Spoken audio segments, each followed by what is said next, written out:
Olá, graça e paz, eu sou o Luiz Oliveira e você está no canal Auxílio EBD. Chegamos à última lição desse trimestre, quarto trimestre de 2019, da revista Lições Bíblicas Adultos da CPAD. Esta última lição é a lição de número 13 e tem por título A Velhice de Davi. Nesta lição, meus irmãos, estaremos meditando sobre o tema A Velhice Humana sob a perspectiva bíblica.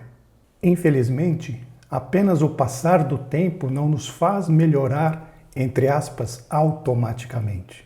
Para que esta evolução, esta melhoria aconteça, depende de um esforço de cada um de nós. Vejamos o que encontramos em Hebreus 5 e 12.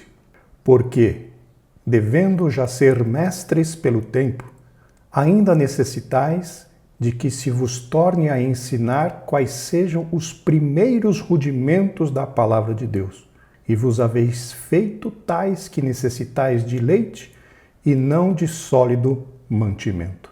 Vejam, meus irmãos, que o escritor da Epístola aos Hebreus deixa claro que aqueles irmãos, apesar de terem idade avançada, ainda tinham mente de criança, ou seja, não se desenvolveram do jeito que se era esperado.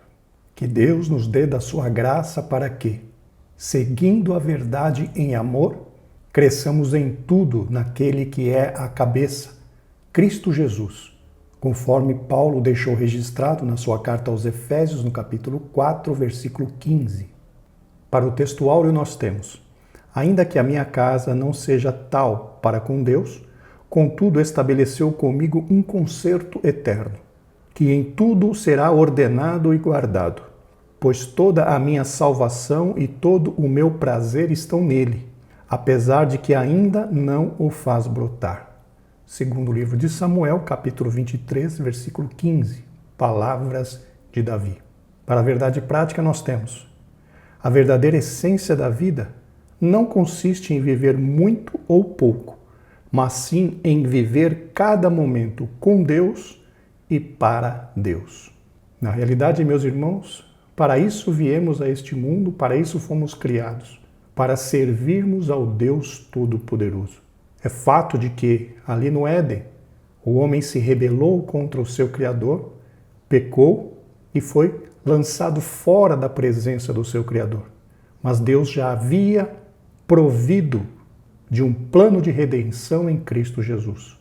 O homem inicialmente se desviou do seu caminho traçado por Deus, mas Deus proveu a todos nós um meio de retornarmos à nossa posição original de filhos de Deus, através de Cristo Jesus, nosso Senhor. E aqueles que estão trilhando este caminho, e aqueles que estão servindo ao Senhor, estão desfrutando da maravilhosa presença do Espírito Santo em sua vida. E na verdade prática, o comentarista diz que não importa quanto tempo vivemos, o que importa é que, enquanto estivermos vivendo, vivamos com Deus e para Deus.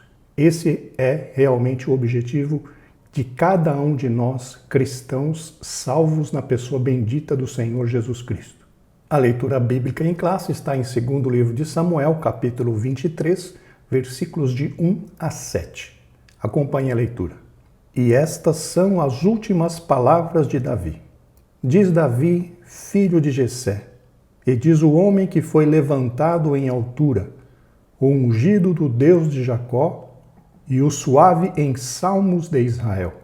O Espírito do Senhor falou por mim, e a sua palavra esteve na minha boca. Disse o Deus de Israel, a rocha de Israel a mim me falou. Haverá um justo que domine sobre os homens, que domine no temor de Deus.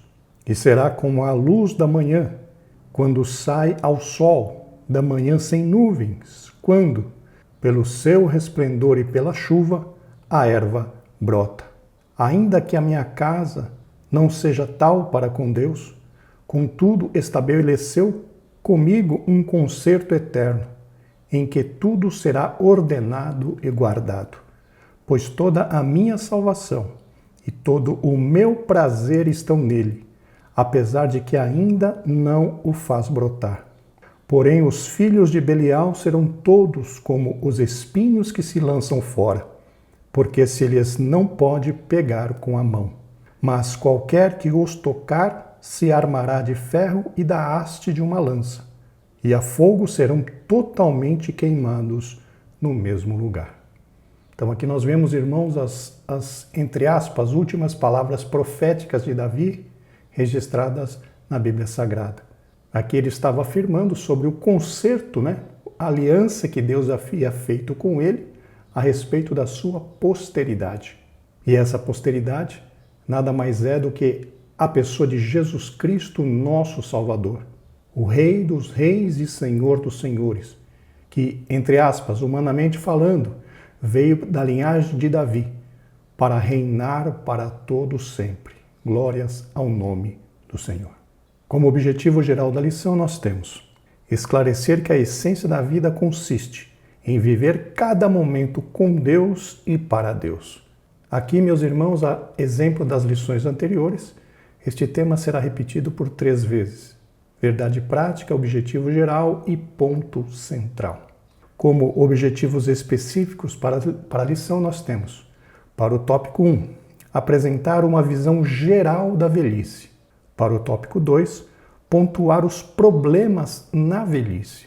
E, finalmente, para o ponto 3, para o tópico 3, enfatizar as palavras finais de Davi em sua velhice. Esta lição, meus irmãos, é uma lição bastante, entre aspas, fácil de ser ministrada, pois não há nenhum ponto teológico muito profundo. Então, os meus amados irmãos professores não terão dificuldade em ministrar esta aula. Para iniciarmos aqui na introdução, seria muito importante nós definirmos o que é velhice. Trazendo uma definição de dicionário, velhice pode ser entendida como uma etapa do curso da vida na qual, em decorrência da avançada idade cronológica, ocorrem modificações de ordem biológica, psicológica e social que afetam as relações do indivíduo com o seu contexto social. Vamos então à introdução. Nada há de pejorativo na palavra velhice. Ela não fala apenas de idade avançada, mas também de maturidade e experiência. Realmente, meus irmãos, na palavra velhice ou no estágio de vida chamado velhice, nada há de pejorativo. Apesar de que muito preconceito se levanta contra as pessoas idosas, as pessoas que vão ficando velhas. Hoje em dia, infelizmente, pela mudança no sistema de criação de filhos que estamos vivendo na nossa sociedade, os filhos, muitos deles, não estou generalizando, mas muitos deles não estão mais valorizando a pessoa dos seus pais. Está cada vez mais comum nós encontrarmos idosos colocados pelos próprios filhos nos asilos, motivado por N fatores. Alguns não têm condições de tempo de cuidar dos seus pais. Outros não têm desejo, não têm coragem, enfim. Outros se utilizam realmente de, entre aspas, de uma má vontade e acabam colocando os seus pais em asilos. Infelizmente, estamos vivendo, como eu já disse, uma era diferente na criação de filhos. Hoje em dia, infelizmente, os pais não ensinam aos seus filhos sobre a necessidade do respeito, sobre a necessidade da valorização dos idosos. Está cada vez mais comum, como eu já disse, os filhos não quererem cuidar dos seus pais. Para nós cristãos, isso nunca, ouçam-me, nunca deveria acontecer. Porque a própria Bíblia Sagrada nos traz uma ordenança, que é o primeiro mandamento com promessa, que diz: honra ao teu pai e à tua mãe, para que se prolonguem os seus dias sobre a terra e te vá bem. Mas, a exemplo do que acontece no mundo, muitos cristãos também estão desprezando seus pais. Então, voltando a falar sobre a questão de na palavra velhice ter algo pejorativo, não há. Não há nada de pejorativo na palavra. Não há nada de pejorativo na fase da velhice. Na realidade, esta fase da velhice deveria ser uma oportunidade dos filhos recompensarem os seus pais por todo o esforço que eles fizeram para criá-los. E grande parte do sucesso que os filhos alcançam são em decorrência do esforço dos seus pais. Então, meus irmãos, nós como cristãos precisamos lutar contra este preconceito contra idosos. Devemos levantar a bandeira do cuidado aos idosos, a começar de nós mesmos, a começar de nós cuidando dos nossos pais, aqueles que os têm, valorizando aos seus pais aqueles que os têm. Porque ter os seus pais, mesmo que idosos, é uma dádiva de Deus para cada um de nós. E aqui o comentarista disse, ela não fala apenas de idade avançada, mas também de maturidade e de experiência. No início da nossa fala nós dissemos que a maturidade ela não vem, o conhecimento, o crescimento, ele não vem automaticamente. Nós precisamos nos esforçar para adquirir essa maturidade, adquirir esse conhecimento, adquirir essa experiência. Então percebam que temos esses dois lados, a valorização da velhice, e também essa questão do ganho da experiência, do ganho da maturidade, que deveria ser algo automático, mas não é. Precisamos trabalhar e lutar para alcançá-la. Continuando então, por isso o hebraico Sheibá a define como cabelos grisalhos, cabeça encanecida. Então a Bíblia fala, quando a Bíblia, principalmente na versão Almeida, Revista e Corrigida, fala de cãs, C-A-S, cãs acentuada com o acento circunflexo, o tio. As cãs representam cabelo branco, cabeça branca, assim como a minha. Vamos ver o que diz em Provérbios 16:31. Coroa de honra são as cãs, achando-se elas no caminho da justiça. Vejam, meus irmãos, o que disse Salomão. Coroa de honra. Então, para todos os irmãos que têm os cabelos brancos, assim como eu, a Bíblia, através de Salomão, diz que isso é coroa de honra, desde que estejamos no caminho da justiça, que é o nosso caso, cristãos, servos de Deus. Continuando, nas Escrituras a velhice é vista como fonte de bênçãos. Na velhice darão ainda frutos, serão cheios de seiva e de verdor, como diz no Salmos 92:14. E aqui, meus irmãos, nós precisamos entender uma coisa. Os frutos da velhice são diferentes dos frutos da mocidade, da juventude. Muitas vezes o resultado da juventude está ligado à força física, à realização física, ao trabalho físico. Mas a realização daqueles que estão na terceira idade, na velhice, essas realizações, esses frutos que a Bíblia cita aqui, não são frutos de trabalhos braçais, não são frutos de atividade muscular, mas sim são frutos de atividades intelectuais. Os frutos que os velhos dão são aquele fruto do exemplo, são aquele fruto do conselho, são aquele fruto da orientação. Muitas vezes nós, quando somos jovens, desprezamos o conselho dos mais velhos, porque achamos que nós sabemos tudo, porque achamos que nós temos, por conta da nossa força física, nós somos capazes de tudo. Mas inteligente é aquele, meus irmãos, que dá ouvidos àquele que tem mais idade, porque ele já passou por este caminho que você e eu estamos passando. E ele sabe das dificuldades, ele sabe dos problemas, ele sabe das adversidades que muitas vezes se apresentam no caminho. E se nós dermos ouvidos a essas pessoas, nós evitaremos muito sofrimento, evitaremos muitos fracassos em nossas vidas. Só que muitos jovens não se deram conta disso. Os idosos estão prontos para continuar dando frutos. Os idosos estão prontos para nos aconselharem. Os idosos estão prontos para, através da sua vida, nos influenciarem. Mas cabe a nós olhar para eles, cabe a nós nos chegarmos a eles, estarmos de ouvidos abertos, atentos às suas palavras. Palavras de experiência, palavras de ensinamento, palavras de segurança. Glória ao nome do Senhor. Continuando então, a velhice pode ser boa ou ruim. Isso dependerá da forma como vivemos cada fase de nossa vida. Temamos a Deus e sejamos sábios, como diz em Eclesiastes 12:1. Vamos ler esse versículo de Eclesiastes 12:1. Lembra-te do teu Criador nos dias da tua mocidade, antes que venham os maus dias e cheguem os anos dos quais venhas a dizer: não tenho neles contentamento. Essa lembrança que os comentaristas, que o sábio Salomão diz aqui, essa lembrança de Deus não é apenas lembrar que Deus existe. Este conselho que ele está dando é para que nós, enquanto jovens, busquemos em Deus um modo de vida correto. Busquemos viver de modo a glorificar a Deus, de modo a servir a Deus e adorá-lo na beleza da sua santidade. Se alguém vive a sua juventude longe de Deus, normalmente contrai muitas dívidas que serão pagas justamente na época da velhice. Todos os abusos que os jovens cometem durante a sua mocidade serão cobrados no momento da velhice, serão cobrados no momento em que a idade chega.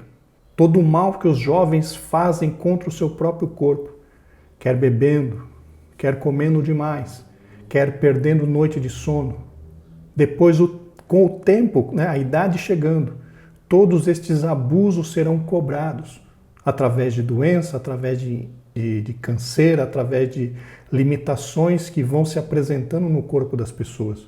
Vocês querem ver como é clara essa questão? Peguem um homem de 45 anos, cristão desde o nascimento, por exemplo, e peguem um homem de 45 anos que vive no mundo, que vive nas baladas, que vive na bebida, que vive na prostituição. Coloca um ao lado do outro. Nós veremos claramente a diferença entre o sistema de vida de um e o sistema de vida do outro.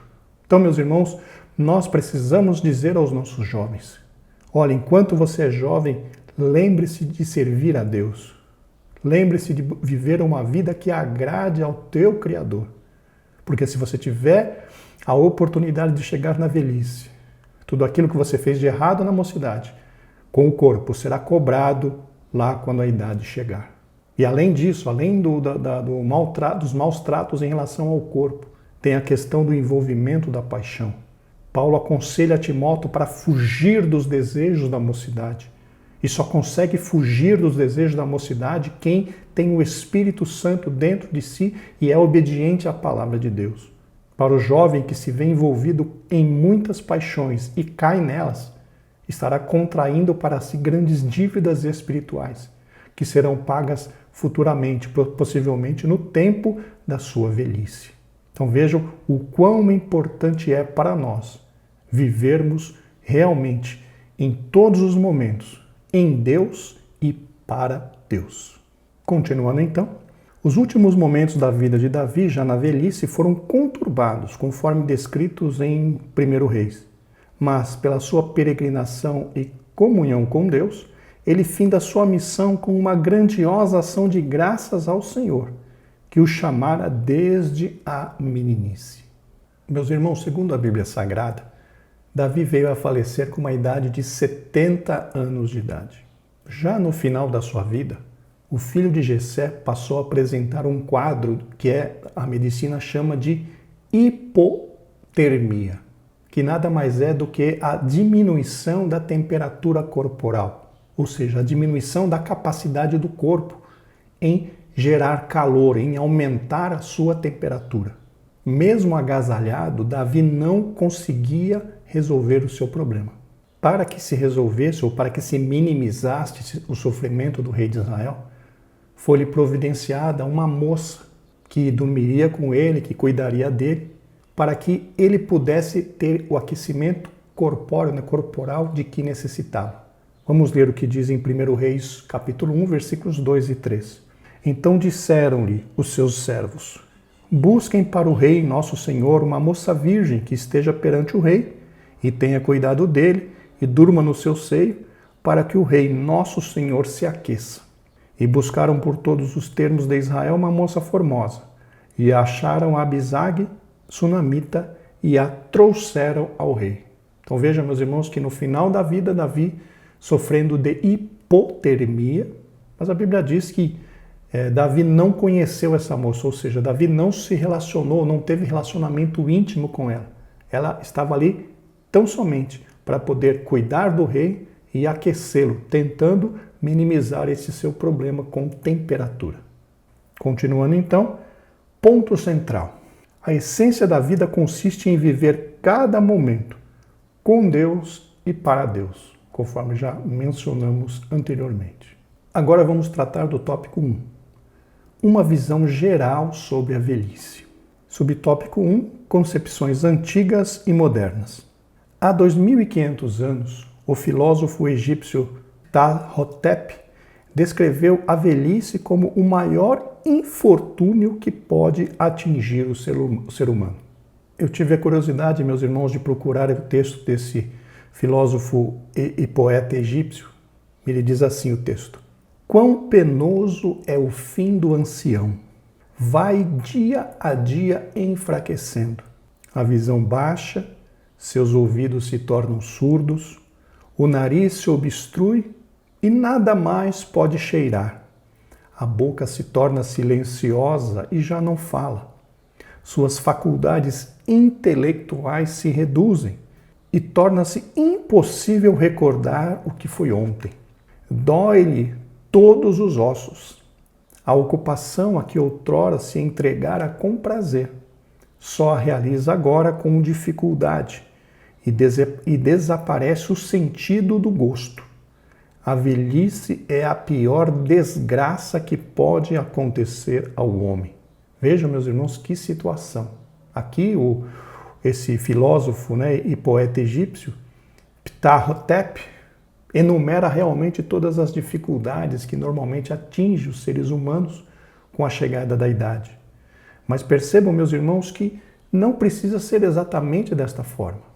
Hoje nós sabemos, por exemplo, que uma pessoa que mantenha o seu cérebro em funcionamento, ele começa a retardar em muito a chegada das doenças mentais, por exemplo, o mal de Alzheimer.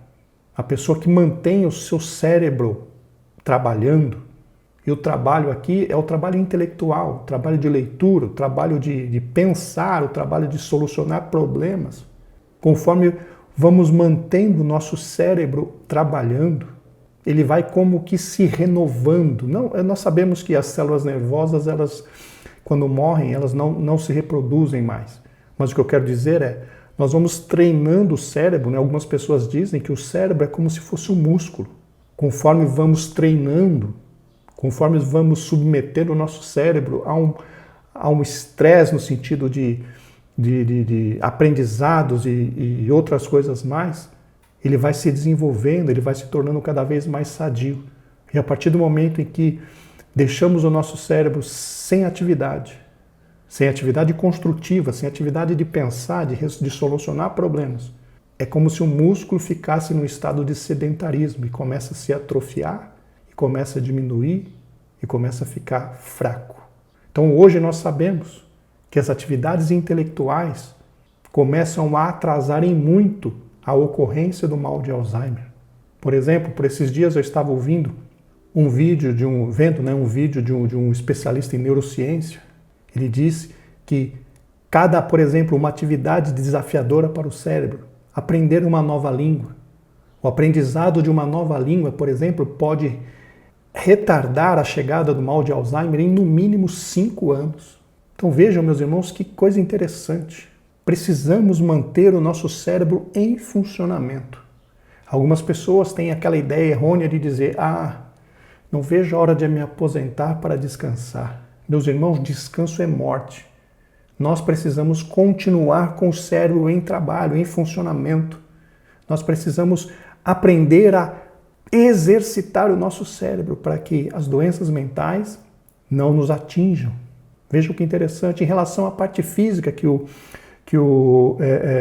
filósofo egípcio comentou, da força e de tudo mais, se nós começarmos a desenvolver atividade física já desde mais novo e seguirmos na regularidade, nós melhoraremos em muito a nossa vida, a nossa qualidade de vida quando a idade chega.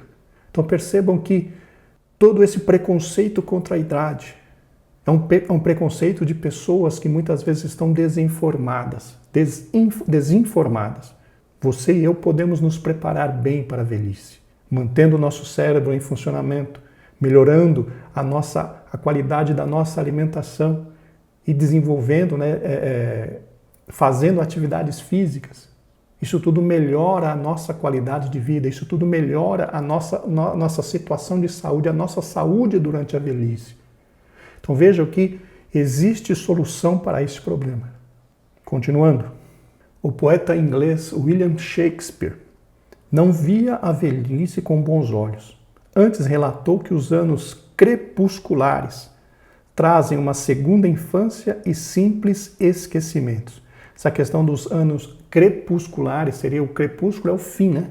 O fim da vida. Então ele diz aqui que os anos finais de vida trazem uma segunda infância e simples esquecimentos, ou seja, os idosos passam a ter uma mente de criança e também começam a se esquecer. Mas isso, irmãos, são para aqueles que não desenvolvem o seu cérebro, que não trabalham com o seu cérebro, que deixam o músculo do seu cérebro atrofiar. Mas nós que somos, por exemplo, professores, que estudamos, nós temos que manter as nossas atividades intelectuais, não importa a idade que nós tenhamos. Não importa a idade física que nós tenhamos, temos que continuar trabalhando com a nossa mente. Porque senão o Alzheimer chega, pega a pessoa e realmente aí a pessoa vai virar criança e não vai se lembrar de mais nada do que está acontecendo. Ou seja, como eu disse, há uma solução para este problema. A obra a qual o comentarista se refere de William Shakespeare, na língua portuguesa é chamada O Mundo é um Palco. E ele termina as suas obras com as seguintes sentenças. William Shakespeare. Isso termina essa estranha história agitada. É a sua segunda infantilidade e mero esquecimento. Sem dentes, sem olhos, sem gosto, sem tudo. Vejam aqui então o final do poema O Mundo é um Palco de William Shakespeare.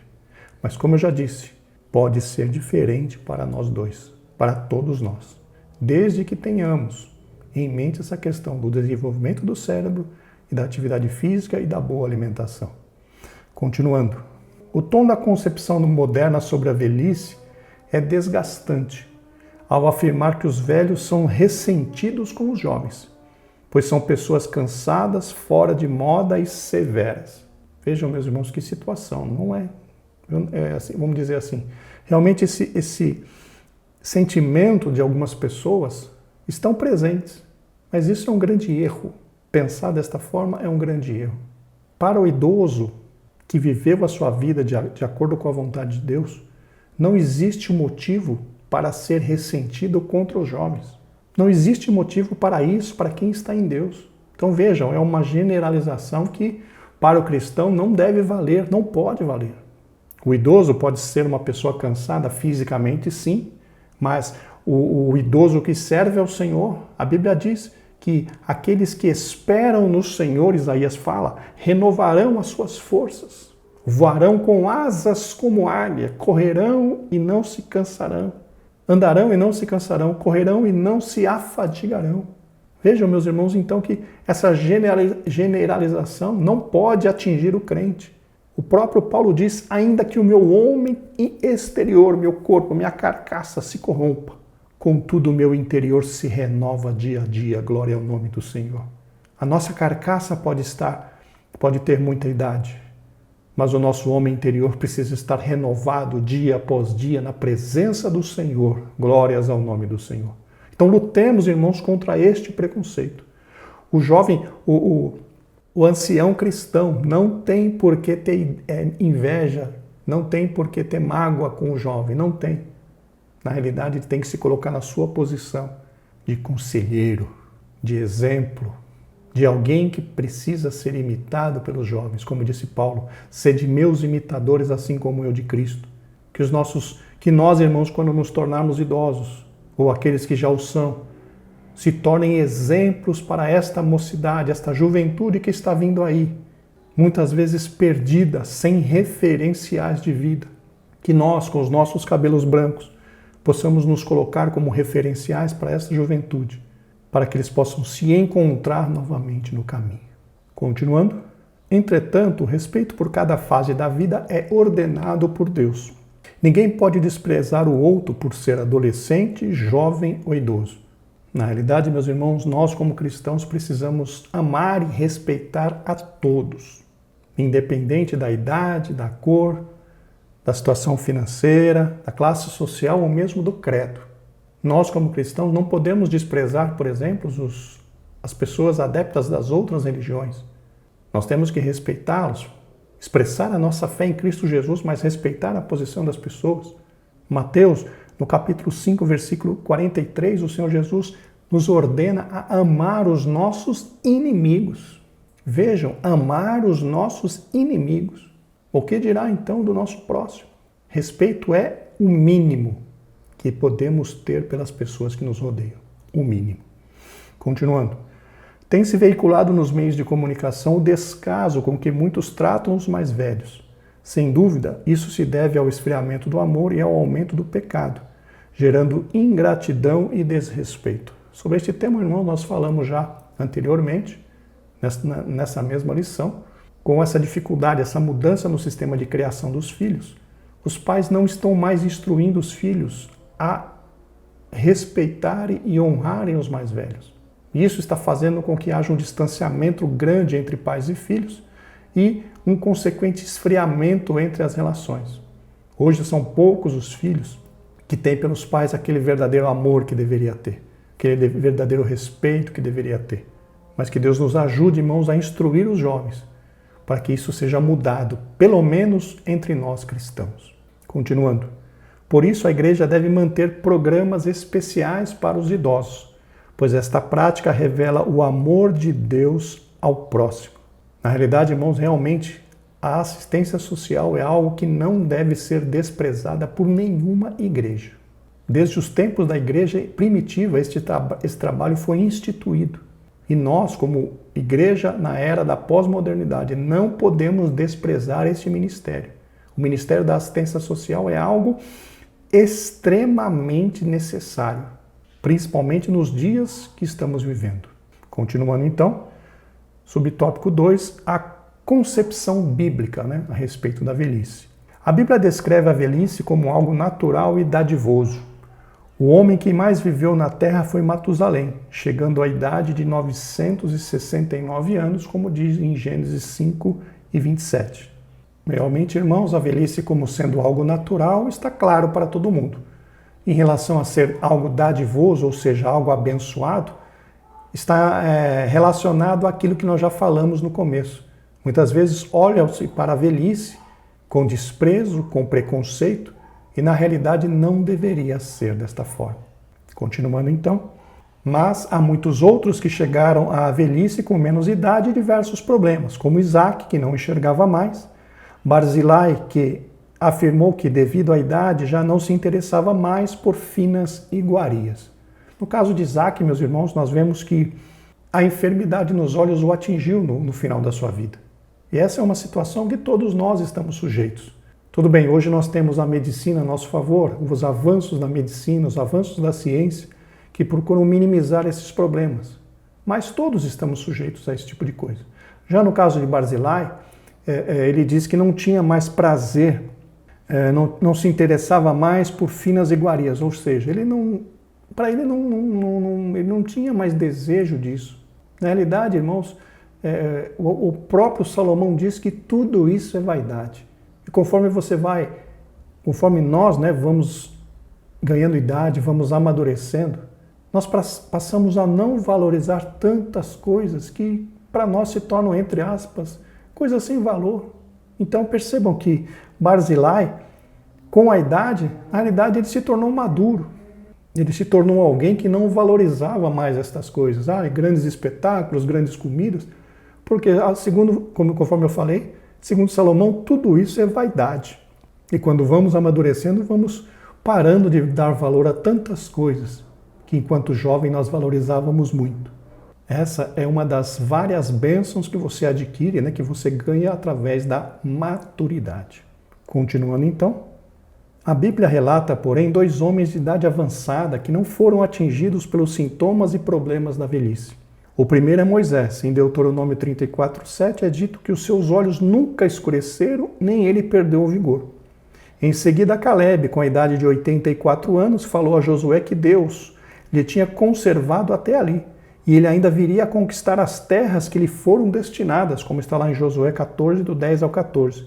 A velhice virá para todos os mortais, mas o importante é ter Deus na vida, pois, dessa forma, poderá ser encarada com naturalidade, longe de qualquer estereótipo. No caso, meus irmãos, de Moisés e de Caleb em particular, eu tenho uma teoria, que é a que eles passaram 40 anos no deserto. 40 anos se alimentando do quê? Maná. Bebendo o quê?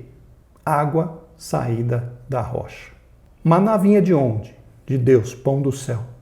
A água vinha de onde? Da rocha, Cristo Jesus, nosso Senhor. Aqueles israelitas no deserto comeram e beberam do melhor alimento disponível para o ser humano, o pão do céu e água da rocha. A Bíblia diz que Deus não permitiu que as enfermidades chegassem neles. Eles saíram do Egito todos sãos e durante todos os 40 anos eles não ficaram doentes. Eles morreram por cobra, picada de cobra, morreram de tantas e tantas... teve pestes no meio deles, né? Pestes como castigo de Deus, mas doenças físicas naturais, advindas de má alimentação, advindas de mau sono, noites mal dormidas e tudo mais, eles não tiveram.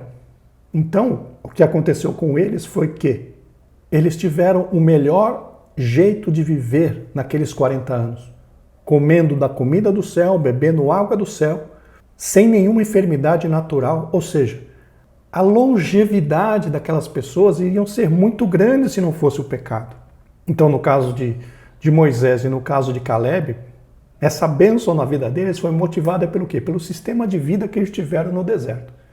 Era o melhor que eles podiam viver. Era a melhor forma de vida que poderia ter, era aquela do deserto. Então eles tinham realmente tudo para viver bem, tudo para serem saudáveis. O que acabou acontecendo com Moisés e com Caleb. Se Moisés não tivesse morrido com 120 anos por causa daquele problema nas águas lá de Meribá, quando ele desobedeceu a Deus, ele tinha vivido muito mais tempo, tenho certeza disso. Vejam que o jeito que nós conduzimos a nossa vida faz muita diferença no final das nossas vidas quando chega a velhice. Chegamos ao tópico 2. Problemas na velhice de Davi. Subtópico 1. A velhice de Davi. 1 Reis 1, de 1 a 4, descreve alguns problemas que atingiram Davi na velhice. Ali se esclarece que a velhice não poupa ninguém, por causa dos grandes sofrimentos, das lutas que marcaram sua vida e das causas naturais. Com aproximadamente 70 anos, as forças e a saúde de Davi já tinham definhado. Seu corpo não conseguia manter-se aquecido. Foi o que comentamos anteriormente, ele desenvolveu uma doença chamada hipotermia. Continuando. Davi é o exemplo de como começa o declínio da vida, conforme expõe Eclesiastes 12, do 1 ao 7. Portanto, aproveitemos bem a adolescência e a juventude na presença de Deus. Consagremos nossas forças e todo o nosso vigor ao Senhor Jesus Cristo. Conforme foi mencionado lá no livro de Eclesiastes, nós encontramos o belo texto de Salomão a respeito da velhice humana. Coisa muito linda. Leia lá Eclesiastes 12, do 1 ao 7. Não vou ler aqui para não tomar bastante tempo. Continuando. Enfrentando mais um filho rebelde. Em 1 Reis 1,15, novamente o texto reforça a velhice de Davi. Estando ele doente e sem forças, Adonias aproveita-se deste instante para declarar-se rei. Ele tem quase os mesmos traços de Absalão. É formoso de aparência e exalta a si mesmo dizendo, eu reinarei. Apresenta-se ao público com características da realeza, com carro, cavaleiros e pessoas que corriam adiante dele. Ao contrário de Absalão, ao contrário de Absalão, que sofria oposição de seu pai, Adonias sabia que não haveria qualquer entrave, qualquer problema para o seu plano, pois fora criado sem qualquer disciplina. Daí a expressão, nunca seu pai o tinha contrariado. Vejam, meus irmãos, que a história se repete na vida de Davi. Por conta da negligência de Davi em relação à criação e educação dos seus filhos, Adonias se levanta ante a inércia, a morosidade, a demora do pai dele em se pronunciar. Adonias se levanta e se autoproclama rei de Israel, interessado em suceder a Davi no trono. Seria interessante nós notarmos aqui, meus irmãos, quantos problemas essa questão da negligência na criação dos filhos pode trazer a uma família. Mesmo para pessoas que são tementes a Deus, que oram, que buscam a Deus, mesmo para estas pessoas, a negligência no cuidado, na criação, na educação dos filhos pode trazer muitos problemas. Davi é um exemplo disso. Foi um homem espiritual tremendo, um homem temente a Deus, um homem que Deus usava para os salmos, enfim. Porém, a sua negligência na educação dos seus filhos trouxe-lhe muitos e muitos problemas. Que nós nos lembremos disso, meus irmãos, e cumpramos a nossa responsabilidade perante os nossos filhos, de educá-los, de criá-los na doutrina e na admoestação do Senhor.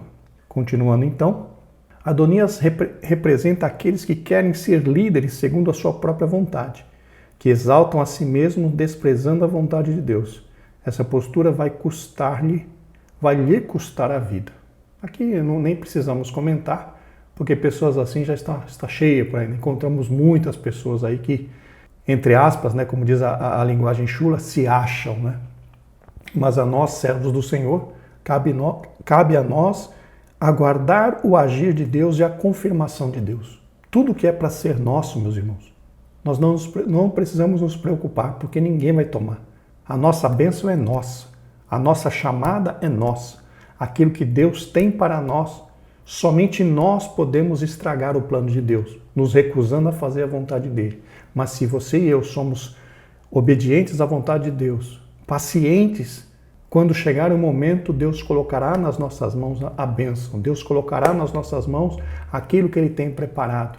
Deus nos levará e nos colocará na posição que Ele tem determinada para nós. Mas até que esse tempo chegue, nós precisamos ter paciência. Continuando então, subtópico 3, constituindo Salomão como rei. Já no seu leito de morte, doente e velho, Davi teve de atuar firmemente para constituir Salomão como rei. Ele chama Zadok, Natã e Benaia e passa-lhes as necessárias instruções, seguindo os costumes da separação de um rei, a unção e o anúncio público. A ordem de Davi era que Salomão fosse colocado em sua mula, sobre a qual somente o rei andava. Ele foi escoltado até Gion, em direção ao vale de Cedron. A unção foi feita por Zadok com o óleo do tabernáculo perante todo o povo. A cerimônia feita para a coroação de Salomão recebia a ratificação divina. Somente a partir disto é que Salomão poderia assumir o trono. Aqui, irmãos, nós vemos a atuação de Deus usando o profeta Natã para que a sua palavra, a palavra de Deus, se cumprisse na vida de Davi. E tudo isso aconteceu, meus irmãos, por conta da inércia, da demora de Davi em agir em prol da nomeação de Salomão.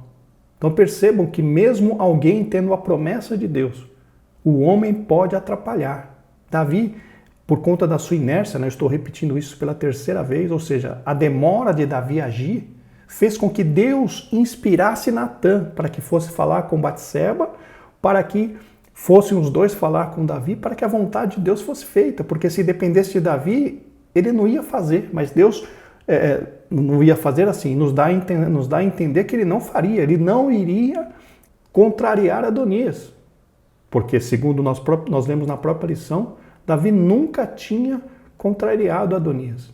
Então precisou de Deus agir, inspirando Natã, para que Natã fosse falar com Batseba, e tanto Batseba quanto Natã fossem conversar com Davi, para que ele se motivasse a tomar uma atitude. Então vejam, meus irmãos, Deus usando o homem para que a sua palavra, a sua promessa se cumpra. Glória ao nome do Senhor. Continuando então, as palavras de Davi a Salomão e sua morte. Davi tem consciência de que vai morrer. É isso que se constata em 1 Reis 2, do 1 ao 4. Nesta hora brotam dos seus lábios profundas palavras com as quais aconselha seu filho. Davi diz para Salomão andar em santidade e nela conduzir o rebanho de Deus, Israel.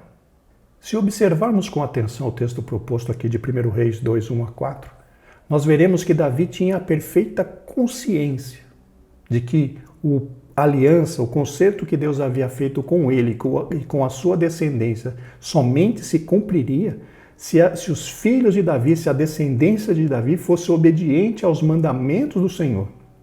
Ou seja, não tinha segredo. Se Salomão quisesse continuar debaixo da bênção do Deus de Davi, ele teria que ser obediente a esse Deus, obedecer os seus mandamentos e andar em obediência e humildade para com o seu Deus. Novamente, repito, não tinha segredo, assim como não tem segredo para nós. Quer ser abençoado? Se nós quisermos desfrutar das bênçãos de Deus, precisamos ser obedientes. Continuando então, o rei tinha consciência plena de que uma vida de santidade só era possível pela observância e obediência completa à palavra de Deus, conforme Moisés revelara. Aqui, meus irmãos, precisamos reforçar o conceito do que? De santo, que é estar separado. Santidade é separar-se do pecado do mundo e se aproximar do Deus Todo-Poderoso. Deus nos chama para uma vida em santidade.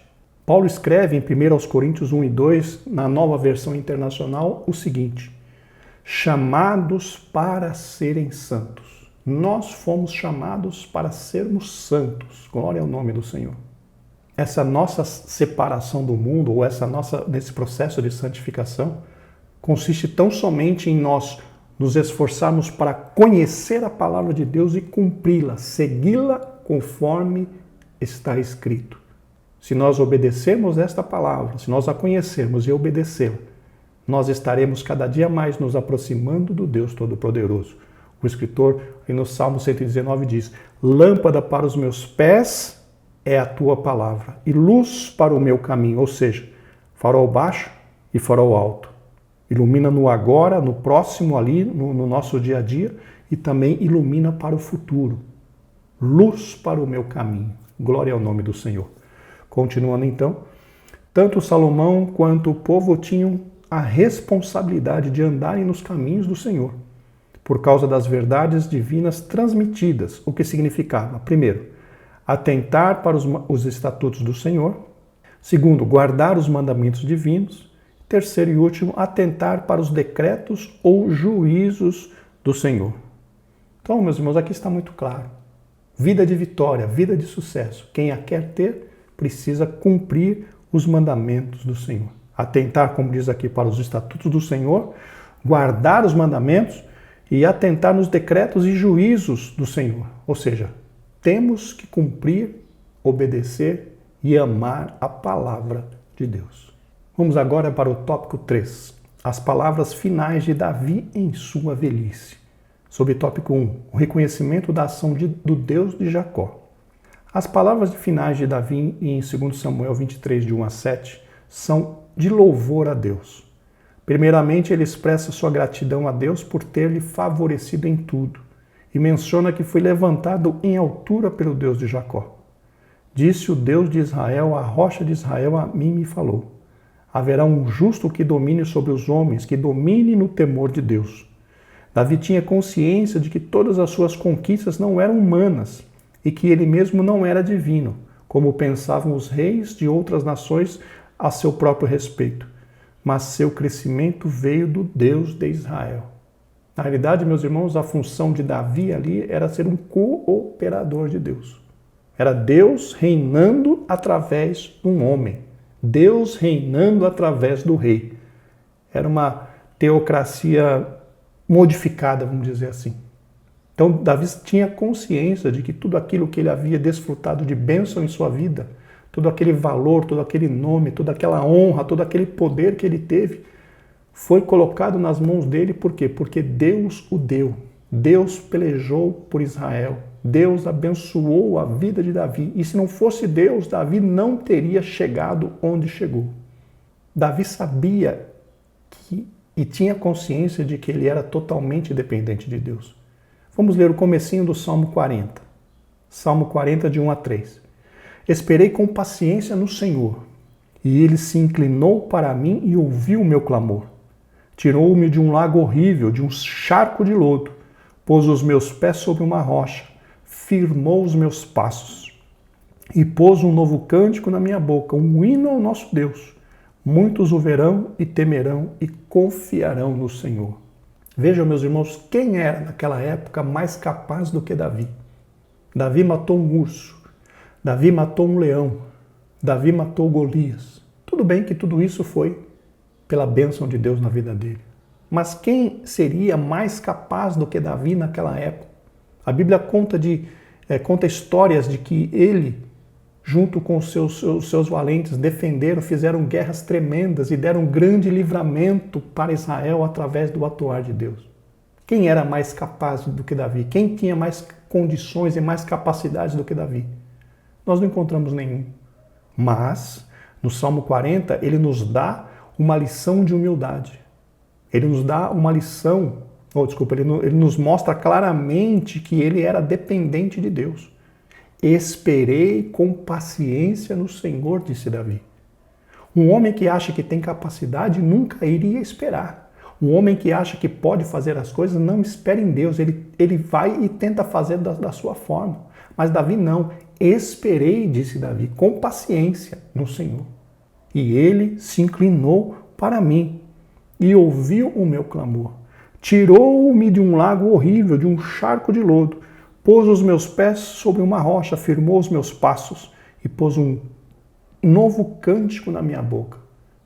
Vejam se isso, meus irmãos, não é um sinal de que Davi sabia que Deus era aquele que operava através dele. Mesmo humanamente falando, Davi tendo capacidade, ele sabia que dependia de Deus. E nos deixou esse salmo maravilhoso. Esperei com paciência no Senhor e Ele me ouviu. Glória ao nome do Senhor. Continuando.